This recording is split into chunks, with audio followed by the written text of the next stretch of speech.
Matthew 24:4. And Jesus answered and said unto them, Take heed that no man deceive you. For many shall come in my name, saying, I am the Christ, and shall deceive many. And ye shall hear of wars and rumors of wars. See that ye be not troubled. For all these things must come to pass, but the end is not yet. For nation shall rise against nation, and kingdom against kingdom. And there shall be famines, and pestilence, and earthquakes in diverse places. All these are the beginning of sorrows. Then shall they deliver you up to be afflicted, and shall kill you, and ye shall be hated of all nations for my name's sake. And then shall many be offended, and shall betray one another, and shall hate one another. And many false prophets shall rise, and shall deceive many. And because iniquity shall abound, the love of many shall wax cold. But he that shall endure to the end, the same shall be saved.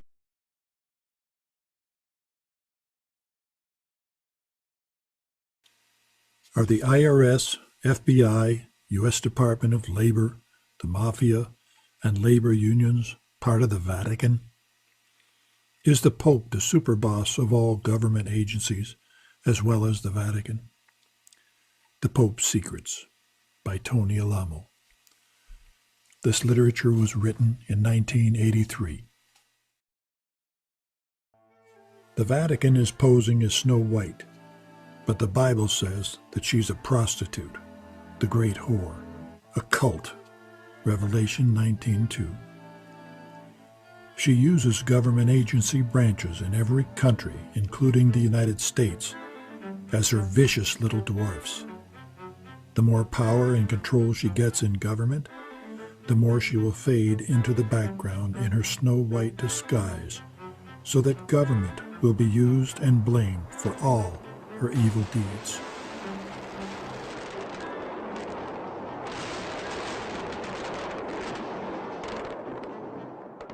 Reason: to enforce laws that harass, malign, destroy, and censor everyone and every idea that is not Roman Catholic, so she can sit as the satanic queen, the big whore.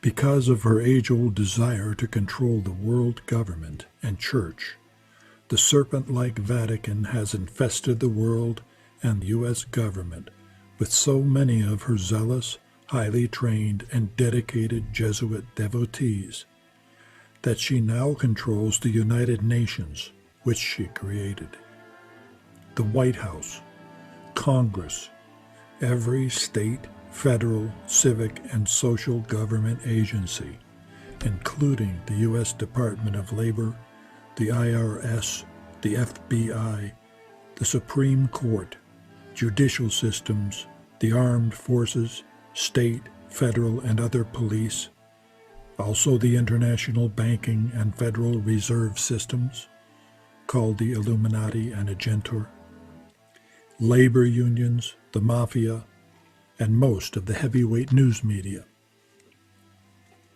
This cult, the Vatican, is very close to replacing our U.S. Constitution with her one-world satanic canon laws of death to the heretic, anyone who is not Roman Catholic. General Lafayette, President George Washington's most respected aide and general, prophetically stated, "If the liberties of the American people are ever destroyed, they will fall by the hand of the Roman Catholic cult's clergy." Today we see the climax of detailed plans given in excerpts from a speech given nearly 50 years ago in Australia by Roman Catholic Archbishop Gilroy. The Roman Catholic motto is "Ourselves alone for fellow Roman Catholics." We must defeat all heretics, non-Roman Catholics, at the ballot box. The Holy Father states that negative tactics are fatal. The demands of the Holy Father, the Pope, are that the public services should be 100% Roman Catholic soon. Care must be taken that no suspicion may be raised when Roman Catholics are secretly given more government jobs than Protestants, Jews, and other heretics.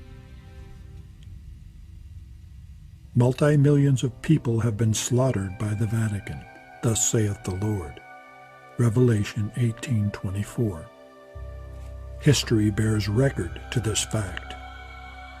During the Roman Catholic Inquisition in Europe, 68 million people were tortured, maimed, and murdered by this huge sect. The St. Bartholomew's Day massacre accounted for the butchering of as many as 100,000 Protestants. Abraham Lincoln blamed the papacy for the Civil War in these words: "This war would never have been possible without the sinister and secretive influence of the Jesuits. We owe it to Popery that we now see our land reddened with the blood of her noblest sons." Lincoln added, "I am for liberty of conscience in its noblest, broadest, and highest sense. But I cannot give liberty of conscience to the Pope and to his followers, the Papists, so long as they tell me through their councils, theologians, and canon laws that their conscience orders them to burn my wife, strangle my children, and cut my throat when they find their opportunity." Because of Abraham Lincoln's many exposés of the Vatican, he was put to death, just as he foretold. Yes, assassinated by the Jesuits under Rome's instructions. The Vatican hasn't changed since Mr. Lincoln's time.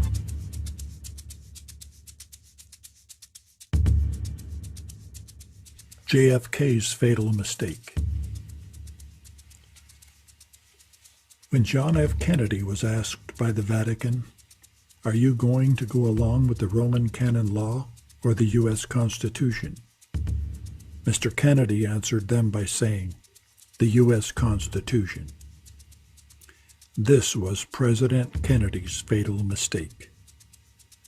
His assassination was ordered by Rome, then planned and carried out by Jesuits, just as President Lincoln's was. Anyone who knew too much about Mr. Kennedy's assassination was taken care of too.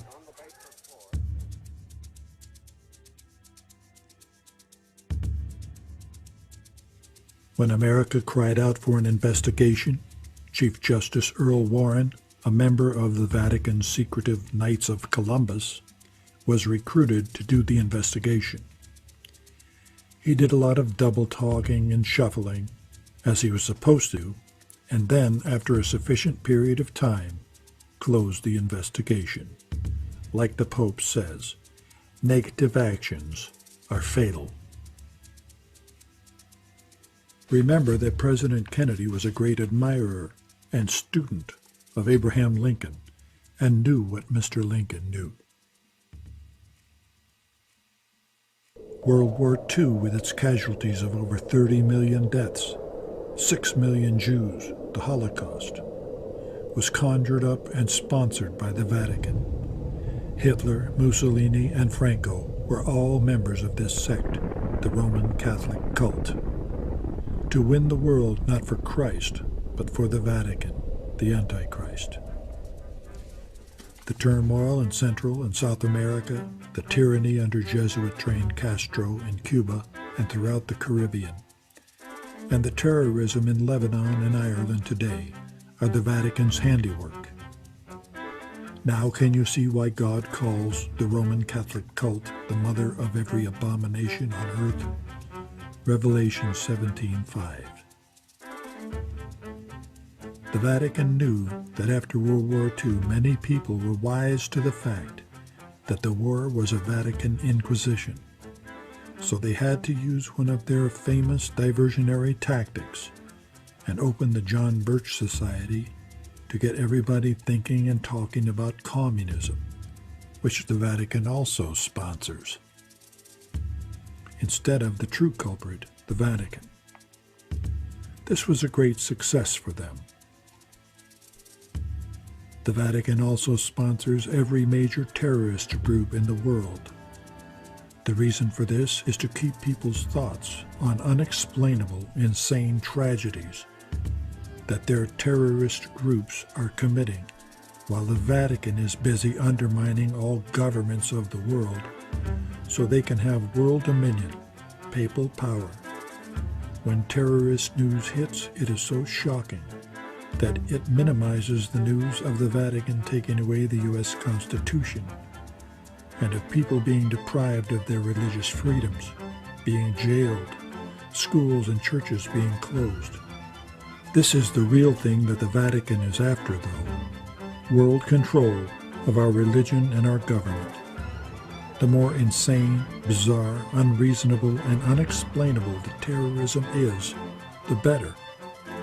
The Vatican's heavyweight news media also keeps you busy thinking about it all.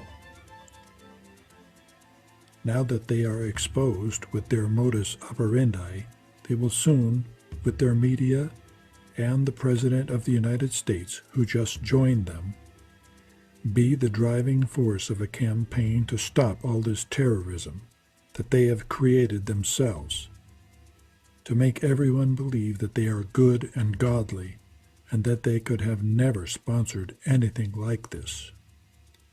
Update, such as Terry Waite negotiating in Lebanon. Jim Jones, a Roman Catholic Jesuit deacon, posing as a Christian, was sacrificed, not with poisoned Kool-Aid, murdered along with his flock by the Vatican to make the world look narrowly and suspiciously upon innocent Christian retreats. These 6 things doth the Lord hate, yea, 7 are an abomination unto him: a proud look, a lying tongue, and hands that shed innocent blood, and heart that deviseth wicked imaginations, feet that be swift in running to mischief, a false witness that speaketh lies, and he that soweth discord among brethren. Proverbs 6:16 through 19. All these things that God hates, the devilish Vatican is.